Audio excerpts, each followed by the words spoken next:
ரீசெண்டா தாத்தா இறந்துட்டாரு. அப்ப அதனாலதான் வீடியோஸ் எல்லாம் எதுவுமே அதிகமா போட முடியல. ஆக்சுவலா எனக்கு இன்ஸ்டால நல்லா வியூஸ் இருக்கும். Facebook அதுல எல்லாமே. என்னங்கன்னா எனக்கு ஒரு சின்ன பிரச்சனை. என் மூஞ்சி இவ்வளவுதான். நான் பெருசாலாம் எடிட் பண்ணியோ அப்படியெல்லாம் இது பண்ண மாட்டேன். கோயம்புத்தூர் ஸ்லாங் கொஞ்சம் வரும். அதை நான் கொஞ்சம் கண்ட்ரோல் பண்ணி பேசிப்பேன். அதுல வந்துட்டு ஒரு சிலர் சொல்லுவாங்க, "என்ன கிழவி? எல்லாத்துக்கும் என்ன வயசு கம்மியாங்க ஆக போகுது." ஒவ்வொருத்தரும் ஒரு மாரி. அப்புறம் ரொம்ப கேவலமா பேசுவாங்க. அந்த அவங்களோட இதுக்குள்ள ப்ரொஃபைல்குள்ள போய் பார்த்தோம்னு வச்சுக்கங்களேன், அவங்கலாம் லாக் பண்ணி வச்சிருப்பாங்க. அவங்க ஃபோட்டோஸ் கூட போட்டிருக்க மாட்டாங்க.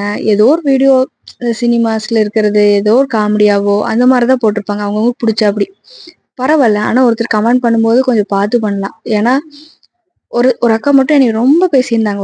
அதுக்கும் லேடி தான். நான் பேசுறேன். அவங்க வந்துட்டு FBல வந்துட்டு 1.1K தான் வச்சிருந்தாங்க. ஆனா 10K போஸ்ட் போட்டிருந்தாங்க. ஆனா அது வந்து அவங்க ப்ரொஃபைல் லாக் பண்ணி தான் வச்சிருந்தாங்க. அவங்க பேசுறாங்க, "இப்படியெல்லாம் வீடியோ போட்டு தான் நீ சம்பாதிக்கிறியா? இத்தன நாள் சோசியல் மீடியால நான் ரூ. 1 கூட சம்பாரிச்சது இல்ல."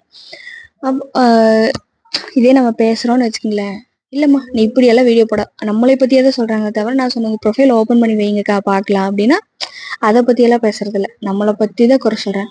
குறை சொல்றேன்னு சொல்லுங்க. ஆனா கரெக்ஷன் பண்ற மாரி குறை சொல்லுங்க. என்ன பாடி ஷேம் பண்ற அளவுக்கு யாரும் அந்த அளவுக்கெல்லாம் பெர்ஃபெக்ட் கிடையாது. அவங்கவங்களுக்கு ஒரு சில விஷயம் பிடிக்கும்னா, அது அவங்கவங்களுக்குள்ள அவங்க திறமை, அவங்க அதுக்குள்ள இருந்துக்கிறது பெட்ரு. அது எதுக்காக அப்படி சொல்றாங்கன்னு எனக்கு தெரியல. பார்க்கலாம். இனி எப்படி போகுதுன்னு தெரியல. பார்க்கலாம். அவங்களுக்கு ஆ அப்படி பேசுறவங்க வந்து ப்ரொஃபைல் ஓப்பன்ல வச்சிருக்கணும். ஆ அவங்களோட வீடியோஸ் அவங்களோட ஃபேஸ் காமிக்கிற மாரி போட்டிருக்கணும். கரெக்ட்டு தானே? உங்களுக்கு இந்த மாரி கமெண்ட் வந்திருக்கா? நீங்க கஷ்டப்பட்டுருக்கீங்களான்னு சொல்லி கமெண்ட் பண்ணுங்க.